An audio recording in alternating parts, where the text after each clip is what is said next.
everyone. How are you all? Hope you all are very good. So today, students, we are going to start our second chapter of class 4th, which is about plant kingdom. बच्चों आज हम लोग को discuss करना है plant के kingdom के बारे में कि प्लांट्स कैसे होते हैं, उनका कैसा स्ट्रक्चर होता है, क्या क्या उनके पार्ट्स है और वो क्या फंक्शंस परफॉर्म करते हैं. That all we are going to discuss about today. So let's begin our chapter. So the very first topic of this chapter is how do plants make food. कि plants अपना food कैसे prepare करते हैं. आपको पता है plants क्या है, living creatures है और living creatures को grow करने के लिए food and water की requirement होती है. तो plants को भी food and water की requirement है और हम लोग बच्चों बचपन से पढ़ के आते हैं कि plants are the only creatures that are able to prepare their own food. वो अपना खाना खुद बना सकते हैं. तो अब उनके खाना बनाने का प्रोसेस कैसा होता है, क्योंकि बाकी जितने भी एनिमल्स हैं, ह्यूमन बींग्स हैं, सभी प्लांट्स के ऊपर डायरेक्टली और इनडायरेक्टली डिपेंडेंट होते हैं अपने फूड के लिए. तो ये आज मैं डिस्कस कर. देखो, green plants make food with the help of chlorophyll present in their leaves. The process by which green plants prepare their own food using carbon dioxide, water and minerals in the presence of sunlight and chlorophyll is called photosynthesis. देखो, same वही चीज बोली है कि green plants जो हैं वो अपना खाना खुद प्रिपेयर कर सकते हैं. किसकी हेल्प से? एक ग्रीन कलर का पिगमेंट होता है जो उनकी लीव्स में प्रेजेंट होता है, जिसको आप क्लोरोफिल बोलते हो, है ना. तो जितने भी ग्रीन प्लांट्स हैं ये अपना खाना खुद बना सकते हैं. और ये जो प्रोसेस होता है जहाँ पे ग्रीन प्लांट्स खाना बनाते हैं, वाटर, सनलाइट, कार्बन डाइऑक्साइड, है ना, और क्लोरोफिल, इन सब की प्रेजेंस में, और इसको बोला जाता है प्रोसेस का नाम photosynthesis. Okay. The stem carries these minerals upwards to the leaves. It also exposes the leaves to sun and air. The leaves get water from the soil, carbon dioxide from the air, and sunlight from the sun to make food. अब जो plants का stem वाला part होता है, इसका क्या काम होता है? जो मिनरल्स हैं उनको क्या करना, अपवर्ड यानी कि ऊपर की तरफ क्या करना, कैरी करना, सो दैट कहाँ तक ट्रांसपोर्ट करे जाए, उनको लीव्स से. देखो, रूट्स होती है प्लांट्स के नीचे, वो क्या करते हैं, वाटर और न्यूट्रिएंट्स को एब्जॉर्ब करती हैं और इसे एब्जॉर्ब करके वो ट्रांसफर कर देती है स्टेम वाले पार्ट में. फिर स्टेम उन वाटर मिनरल्स को कैरी करके लेकर जाता है लीव्स के पास. ओके. बाकी जो कार्बन डाइऑक्साइड मिलते हैं लीव्स को, वो एयर में से अपने सराउंडिंग में से स्टोमेटा के थ्रू मिल जाती है. सनलाइट को वो क्लोरोफिल की हेल्प से एब्जॉर्ब कर लेते हैं और वाटर मिनरल्स उनके पास क्या कर दिए जाते हैं, ट्रांसफर कर दिए जाते हैं. इस तरीके से सारी एसेंशियल इंग्रेडिएंट्स मिलने के बाद अपना प्लांट्स क्या करते हैं, प्रोसेस फोटोसिंथेसिस प्रोसेस स्टार्ट करते हैं और फूड प्रिपेयर करते हैं. There are a number of green cells which contain chlorophyll that enables them to make food. So carbon dioxide, water, chlorophyll and sunlight are required by leaves for making food. तो बहुत सारे green colour के sales होते हैं plants के अंदर जिनमें काफी अच्छा अमाउंट ऑफ क्लोरोफिल होता है और यही क्लोरोफिल होता है जो उनको खाना बनाने में हेल्प करता है. ओके. सो बेसिकली प्लांट्स को कार्बन डाइऑक्साइड, वाटर, क्लोरोफिल और सनलाइट रिक्वायर्ड होते हैं लीव्स को, प्लांट्स की, so that they can prepare their food. तो यहाँ पे इक्वेशन लिखी है, carbon dioxide plus water in the presence of sunlight and chlorophyll gives food and oxygen. तो इक्वेशन है जो पूरे फोटोसिंथेसिस रिएक्शन को रिप्रेजेंट कर रही है. The food prepared by leaves is a kind of sugar. The sugar is utilised by the plants in different ways. देखो, अब जो फूड प्लांट्स प्रिपेयर करते हैं वो एक तरीके का शुगर है और इसी शुगर को अब प्लांट्स क्या करते हैं, फिर यूटिलाइज करते हैं बहुत सारे तरीकों से. जैसे कि पहला है to produce energy for growth. अब प्लांट्स तो ग्रो करेंगे, तो ग्रो करने के लिए उनको भी जो एनर्जी होती है वो इसी शुगर से मिलती है या फिर फूड से मिलती है, बोल सकते हो आप. Second, to store food in different parts of a plant such as roots, stem and leaves which are consumed by the animals. इस शुगर को या इस फूड को वो अपने कुछ डिफरेंट पार्ट्स पे स्टोर कर देते हैं, जैसे कि स्टेम में, रूट्स पे, लीव्स पे. और इन्हीं स्टेम और रूट्स या लीव्स को जिसमें प्लांट्स का एक्सेस फूड स्टोर रहता है उसको हम लोग कंज्यूम करते हैं. ओके. जो produce new cells and to repair old sales.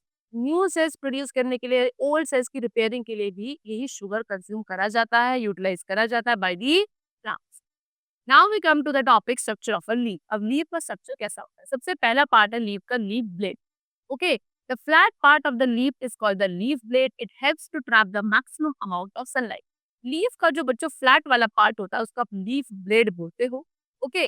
और यही होता है जो मैक्सिमम सनलाइट को ट्रैप करता है, एब्जॉर्ब करता है. Next, veins. The main vein runs along the center of the leaf. It is called the midrib. It has a number of side veins. The veins are small tubes that supply water brought by the stem and branches to all parts of the leaf. They help to carry water, minerals and food to different parts of the leaf. देखो यहाँ पे आपको leaf का structure दिखाया भी है. इसमें क्या है, बीच का वाला पार्ट तो बेटा ये जो पूरा पार्ट है, ये फ्लैट वाला पार्ट, ये सारा, दिस इज आपका लीफ ब्लेड, है ना। उसके बाद रब कर देती हूँ।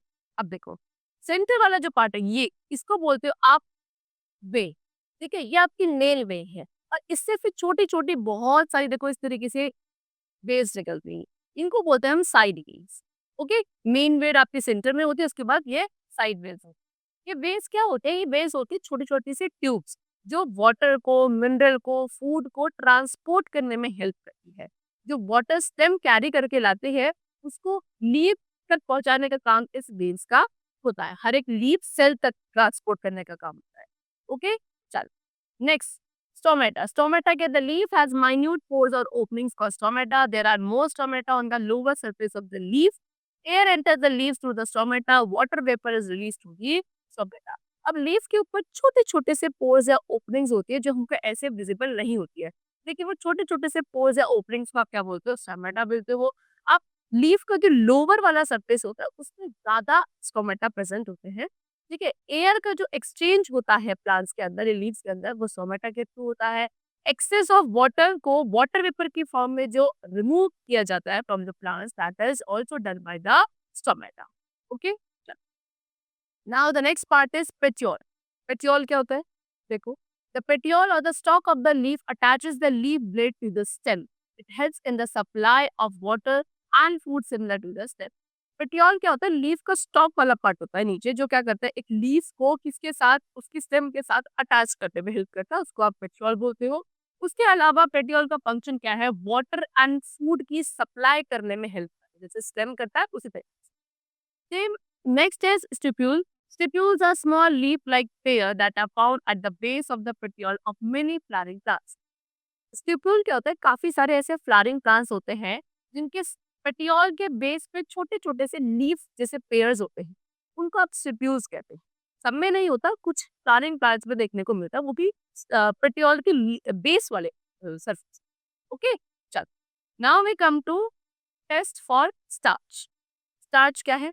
The food is stored in the leaves in the form of starch. You will need iodine, a brown color liquid to perform this. To test the presence of starch in a leaf, you perform the following activity.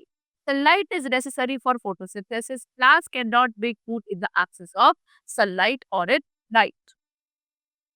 अब जो food prepare करते हैं plants, वो plants के अंदर जो store होता है फूड, वो किस फॉर्म में होता है? स्टार्च की फॉर्म में होता है। ओके, अगर आपको उसका टेस्ट करना है तो आपको क्या चाहिए होगा? आयोडीन चाहिए होगा। आयोडीन क्या है? एक ब्राउन कलर का लिक्विड मिल जाएगा। ठीक है, उसके अलावा अगर आपको किसी एक लीफ के अंदर ये चेक करना है, टेस्ट करना है कि इसमें स्टार्च प्रेजेंट है या नहीं, तो आपको एक एक्टिविटी आगे गिवन है, जिसको आपको परफॉर्म करना पड़ेगा। उसके अलावा फोटोसिंथेसिस प्रोसेस के लिए सनलाइट बहुत जरूरी होती है। प्लांट्स फोटोसिंथेसिस जो करते हैं वो सनलाइट के एब्सेंस में पॉसिबल नहीं है, यानी कि सनलाइट रात में तो नहीं होती है, यानी कि photosynthesis process at the night possible नहीं।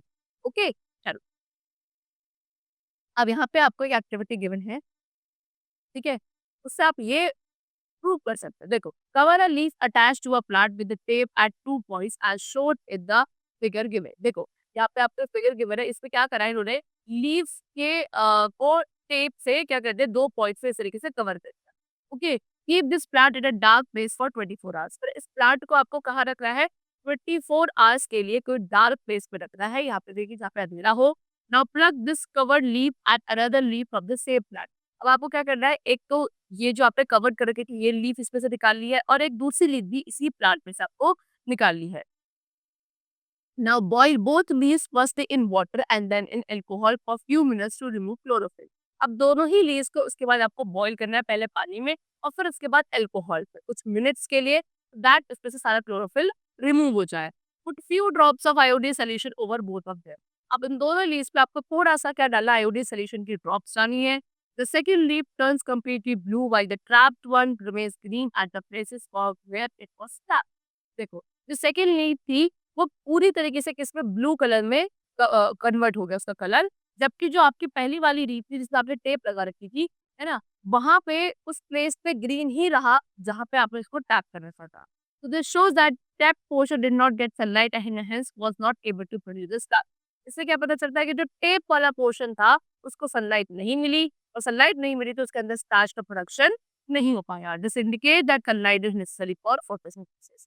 इसका मतलब क्या कि उस पोर्शन पे सनलाइट फोटोसिंथेसिस पॉसिबल नहीं हो पाया, इसलिए कहा जाता है कि sunlight is necessary for photosynthesis.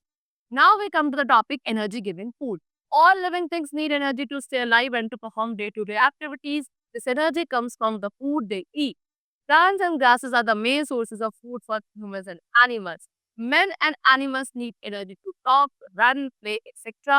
Plants prepare their food by the process of photosynthesis. देखो सभी लिविंग थिंग्स को बच्चों एनर्जी की रिक्वायरमेंट होती है, क्योंकि उनको जो day to day activities perform करनी होती है, उनकी लाइफ एक्टिविटीज जो उनके अंदर चल रही होती है, सभी के लिए एनर्जी रिक्वायर्ड है। अब ये एनर्जी मिलती कहाँ से है?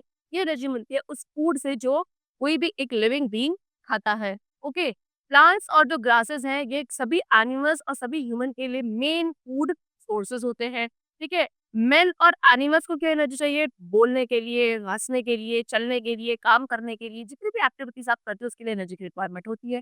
प्लांट्स अपने खाना खुद प्रिपेयर कर लेते हैं फोटोसिंथेसिस प्रोसेस से, और उसी खाने को फिर जितने भी एनिमल्स और ह्यूमन बींग्स इसको वो कंज्यूम करते हैं।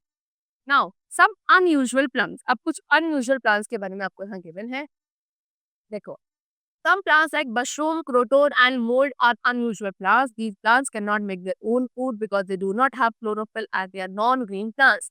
They depend on dead and decayed plants for their food. देखो क्या बताया, कुछ ऐसे प्लांट्स होते हैं जैसे कि मशरूम, मोल्ड, क्रोटोन, ये अनयूजुअल प्लांट्स है क्योंकि इनमें क्या नहीं होता बच्चों? ग्रीन कलर का pigment that is chlorophyll is not present. ठीक है, अब क्लोरोफिल प्रेजेंट नहीं है तो that mean in photosynthesis process नहीं हो सकता, यानी कि ये अपना खाना खुद नहीं बना सकते हैं। ये किसके ऊपर डिपेंडेंट होते हैं? ये डेड और डिकेड प्लांट्स के ऊपर डिपेंडेंट होते हैं अपने फूड के, और इसीलिए इन प्लांट्स को आप नॉन बीइंग प्लांट्स भी बोलते हो, क्योंकि ग्रीन नहीं होते। ग्रीन होते तो इनके अंदर क्लोरोफिल प्रेजेंट होता। ठीक है, चलो now we come to the topic main sources of food. Food के मेन सोर्सेज क्या है?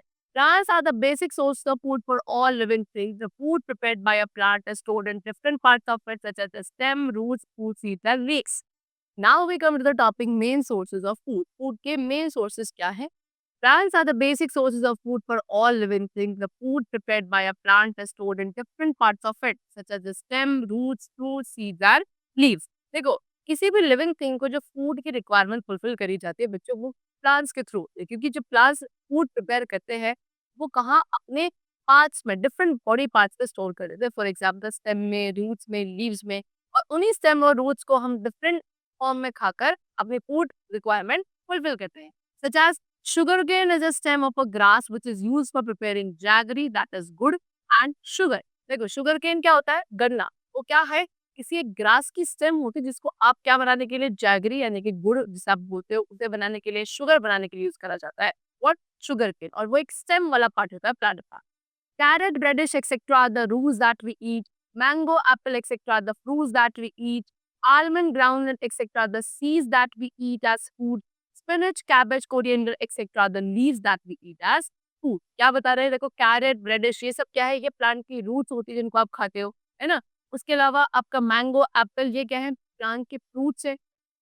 आलमंड, ग्राउंडनट, ये सब आपके प्लांट्स की सीड्स होती हैं जिनको आप खाते हो। उसके अलावा कैबेज, कॉलीफ्लावर, कोरिएंडर, स्पिनच, ये सब क्या है?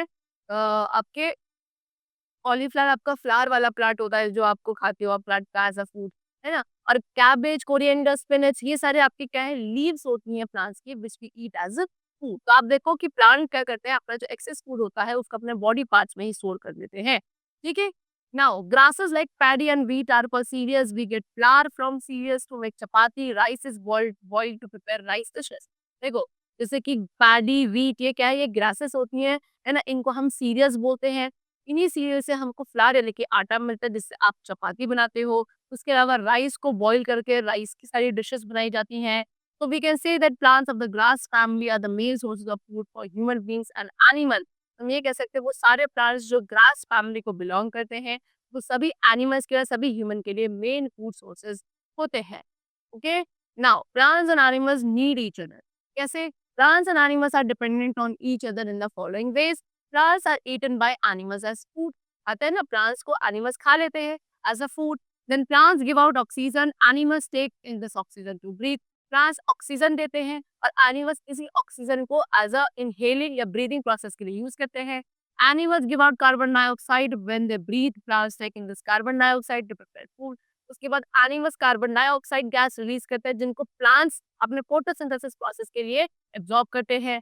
When an animal dies, its body breaks down and gets mixed with the soil. This is taken up by plants as nutrient. जब किसी एक एनिमल मर जाता है, उसकी बॉडी डिकम्पोज होके उसकी बॉडी सारी का सॉइल में उसके न्यूट्रिएंट्स मिक्स अप हो जाते हैं और उन्हीं न्यूट्रिएंट्स को प्लांट्स अब्सॉर्ब करते हैं फ्रॉम द सॉइल। चलो, in nature a balance is always maintained between the number of plants and the number of animals. Any sudden increase or decrease in the number of plants or animals can disturb this balance of nature. तो हमारे nature में क्या, जो total number of plants और total number of animals है, इनके बीच में एक बैलेंस होना बहुत जरूरी है। क्योंकि अगर एकदम से कोई भी सडन इंक्रीज या डिक्रीज हो जाता है, या तो प्लांट्स की नंबरिंग में या एनिमल्स की नंबरिंग में, इससे हमारा नेचर का जो बैलेंस है वो डिस्टर्ब हो जाएगा। So we should protect plants and animals by saving forests and wildlife to maintain the balance in nature. तो हमें क्या करना चाहिए, फॉरेस्ट को प्रोटेक्ट करना चाहिए, सेव करना चाहिए, सो दैट हम उसके अंदर प्लांट्स और एनिमल्स सभी को, है ना, वाइल्ड लाइफ सभी को क्या कर सके, प्रोटेक्ट कर सके और नेचर का बैलेंस मेंटेन रख सके। Okay, now we come to the topic balance in nature. देखो, to maintain a balance in nature, we need to protect both plants and animals. A balance between the number of plants and animals is also very important. देखो क्या कह रहे हैं कि nature में balance maintain करने के लिए हमको दोनों प्लांट्स और एनिमल्स दोनों को ही प्रोटेक्ट करना पड़ेगा, क्योंकि दोनों के बीच में ही एक बैलेंस है जो नेचर में बैलेंस मेंटेन कर पाता है। Plants supply food and oxygen to animals and humans. If the number of animals increase more than the plants, then plants may not be able to supply enough oxygen and food. देखो, plants क्या करते हैं, food और oxygen supply करते हैं, provide करते हैं to the animals. अगर सडनली एनिमल्स की क्वांटिटी बढ़ जाती है, नंबर बढ़ जाता है, प्लांट्स वही है, तो प्लांट्स इतनी quantity of food and oxygen supply नहीं कर पाएंगे to satisfy all the increasing number of animals. Similarly, if there is an increase in the number of plant, और एकदम से मान लो अगर कि प्लांट्स की क्वांटिटी बढ़ जाती है, the carbon dioxide supplied by the animals may not be enough for the plants, so it is very important to protect both animals and plants to maintain balance in nature. तो if suddenly plants का number increase हो जाता है, तो plants को तो carbon dioxide कौन provide करता है, एनिमल्स प्रोवाइड करते हैं। एनिमल्स कम है, प्लांट्स की क्वांटिटी ज्यादा है, तो एनिमल्स इतने कार्बन डाइऑक्साइड गैस प्रोवाइड नहीं कर पाएंगे to all the living plants. तो इस तरीके से इन दोनों की ही क्वांटिटी में इसलिए क्या एक बैलेंस होना जरूरी है for maintaining the balance in the nature. तो चलो students, that's all for the chapter. यहाँ पे हमने डिस्कस कर लिया प्लांट के किंगडम के बारे में, बहुत अच्छे। तो will meet you very soon. Hope you all liked it and understood the chapter. Thank you everyone.